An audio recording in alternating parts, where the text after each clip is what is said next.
Ako din nagtaas. Teacher din daw maganda. O sinong teacher ang maganda? Ay, very good. Okay. So, kanina, kids, listen. Ready na tayo? Ready na po? Ready. Hep, hep? Hooray! Okay. So, ang story natin ngayon ay tungkol sa ang malaking kahon ng sorpresa. Tingnan nga natin kung ano yung sorpresa sa malaking kahon. Pero bago iyan, kanina napakinggan natin yung tungkol sa kwento na tatay, masipag na tatay. Okay? Tingnan naman natin ngayon, parang ito ay istorya naman ng isang pamilya, syempre, pero kasama ang bida naman sa istorya nito ay ang dalawang anak at ang masipag naman na nanay. Masipag at mapagmahal na nanay. Ready na kayo?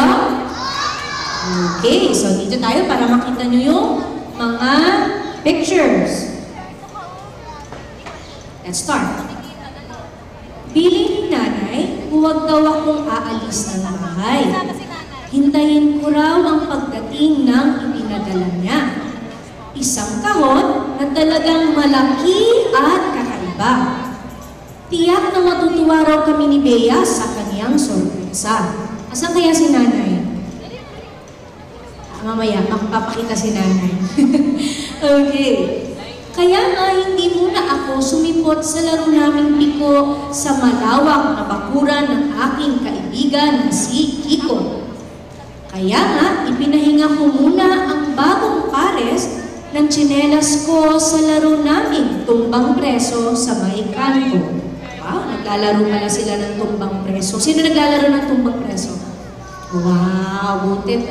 Meron pa rin ganon. Kasi ngayon mga bata nag-computer na madalas. Yes.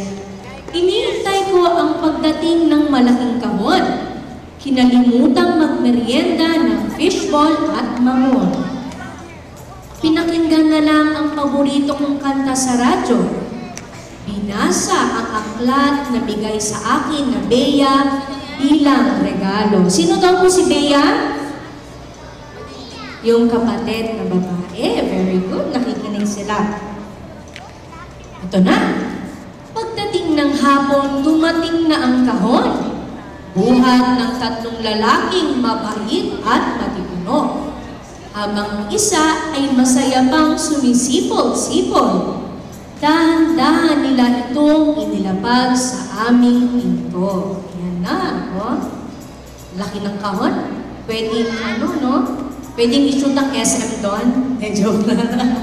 Parang ref. Parang treasure. Wow, very good. Okay. Nagtulong kami ni Lola na ipasok ang kahon. Hirap na hirap si Kuya. Para na rin kaming nagtulak ng isang tumirik na jeep. Usat pagong, kahingal-hingal, patigil-tigil, paunti-unti.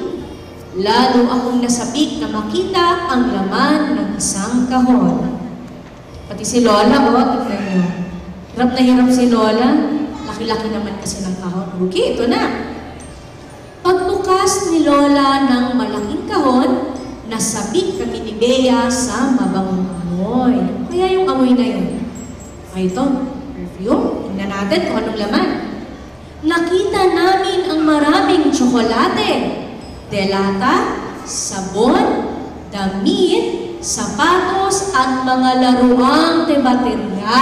Ano kaya yung, give me an example yung laruang baterya.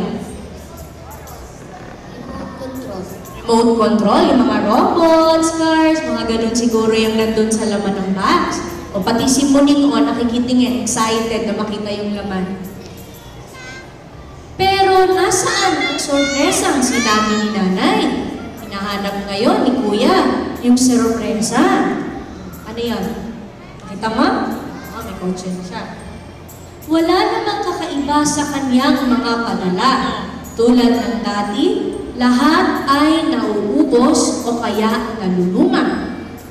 Ang mga laman ng kahon ay hindi naman nagbibigay ng tunay na saya.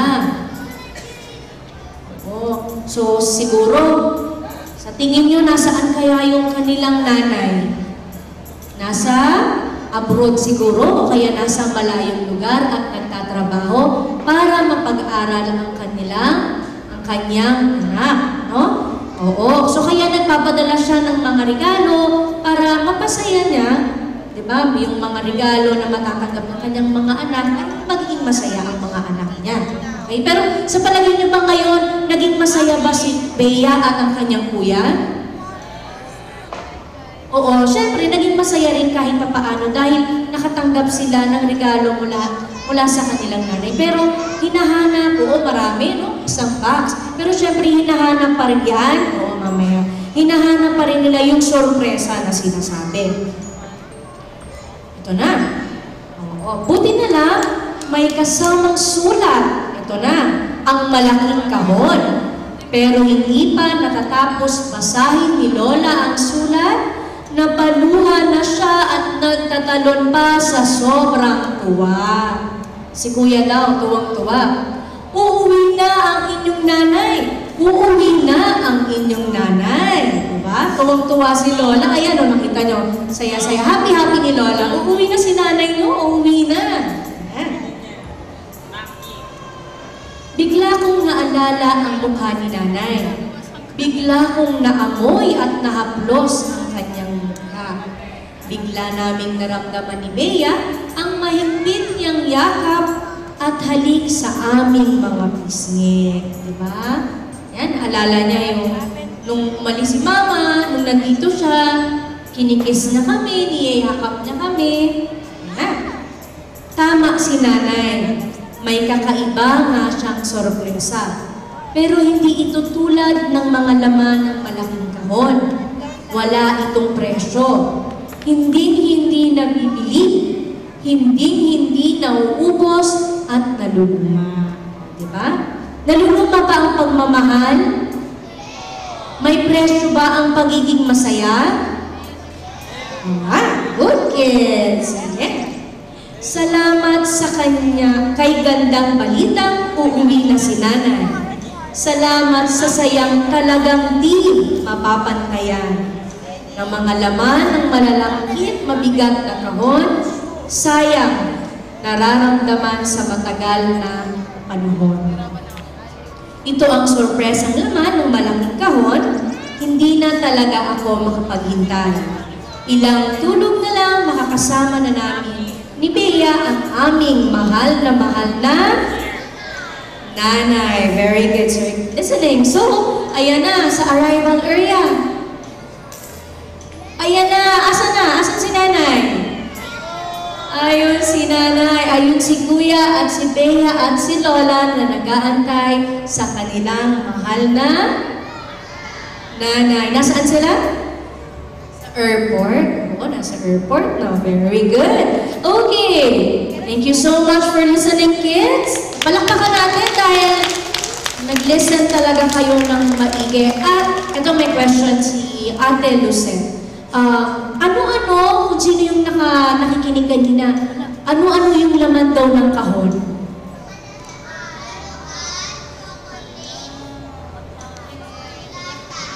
Wow, kabisado nila. Chocolate, dilata, laruan.